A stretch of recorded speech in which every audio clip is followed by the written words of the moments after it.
Всем привет! У нас уже кончается зима, поэтому, я думаю, пора уже задуматься о весеннем настроении. Сегодня хочу рассказать про наш казан и про печку. То есть сделать небольшой обзорчик вот этой печки. Эта печка самодельная, она делалась непосредственно под этот казан. А рядом стоит печка, она магазинная. То есть, как видите, эта печка, понятно, что она дешевая. Покупалась она, по-моему, за 2500, если не ошибаюсь. То есть история какая? Сначала купился казан, и на скорую руку была приобретена вот эта печка. Поготовив на ней какое-то время, мы понимали, что вот этого расстояния, я сейчас попозже все размеры покажу, не хватает под нормальное пламя. Как видите, дымохода здесь нет никакого. То есть есть вот прорези, я сейчас покажу, через которые выходит дым. Это очень неудобно. И решили сделать самодельную печку, во-первых, непосредственно уже под казан с дымоходом и повыше, то есть чтобы было удобно готовить. Итак, про казан. Казан у меня 8-литровый, чугунный, то есть весит он 5 килограмм. Это вес без крышки, с крышкой порядка 6,5 килограмм, крышка алюминиевая. Итак, давайте я расскажу, покажу все размеры, как была сделана эта печка и в чем ее преимущество. Она, на самом деле, все очень просто, ничего сложного здесь абсолютно нет.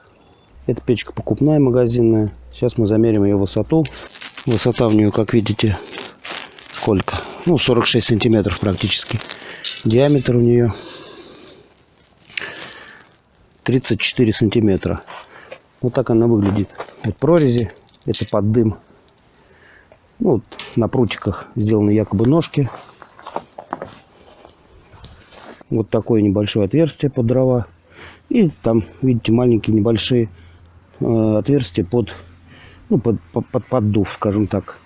В принципе, готовить на ней неудобно. Она больше похожа, больше подойдет для полевых, скажем так, выездов. То есть, если вам нужно куда-то на природу ее взять. А теперь переходим к нашей печке. Вот так с задней стороны выглядит уже наша самодельная печка. Смотрите, здесь ножки. Получается высота примерно 28 сантиметров. Ножек. Высота самой печки, как видите, 78-79. С моим ростом 1,70 м мне очень удобно и комфортно на ней готовить. Дальше прорезано, то есть найден кусок вот такой трубы диаметром 33-34 сантиметра. Все говорю в сантиметрах, чтобы не умничать. Вот сами видите, прорезано отверстие. И приварена труба в дымоход. Вот такой 9 сантиметров, 90 миллиметров.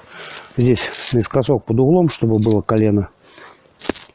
Сверху одевается жестяная уже труба непосредственно, которую у жестянщика заказываете, где печки, где продаются дымоходы.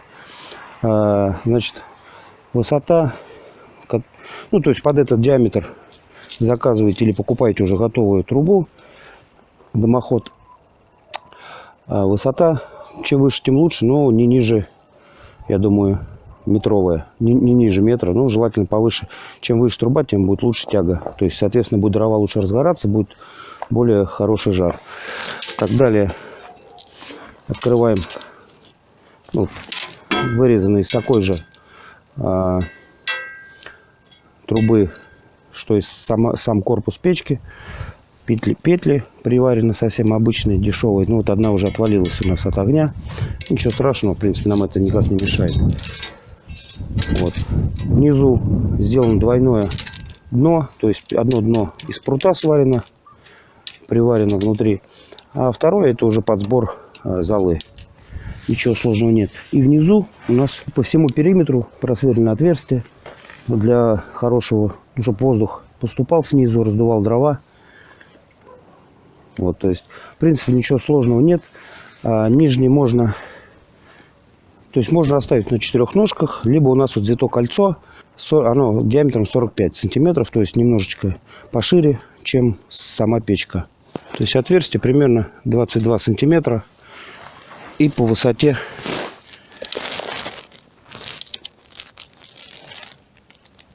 21. Вот, так что печка вполне устраивает. Труба вот эта жестяная у нас перегорела. Мы сейчас новую заказали, потому что она не выдерживает, там жар очень хороший. Вот. Ну и давайте теперь про казан расскажу. Казан на 8 литров. Диаметр казана 37 сантиметров наружный. Внутри полностью сферический. Вот, а снаружи, то есть вот можно ставить. Вот, как ухаживать за казаном? Не все это знают. Мне даже вот люди писали, у них ржавеет казан. После того, как приготовили блюдо, блюдо в казане хранить нельзя, так как это чугун. Необходимо сразу переложить в другую посуду, помыть казан, протереть насухо салфеткой и капнуть несколько капель растительного масла и сухой салфеткой просто растереть. Все, и казан хранится, как видите, никакой ржавчины нет. Сколько он уже стоит, примерно неделю. То есть нормально все хранится. Вот. Ну и крышкой накрываем, чтобы пыль не попадала.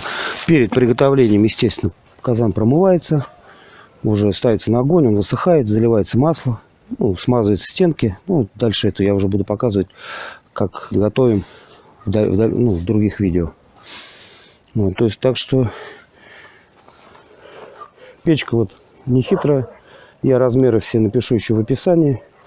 Если кого заинтересует, то есть как это сделать, на самом деле нужно просто прямые руки сварщика и немножко металла. Все.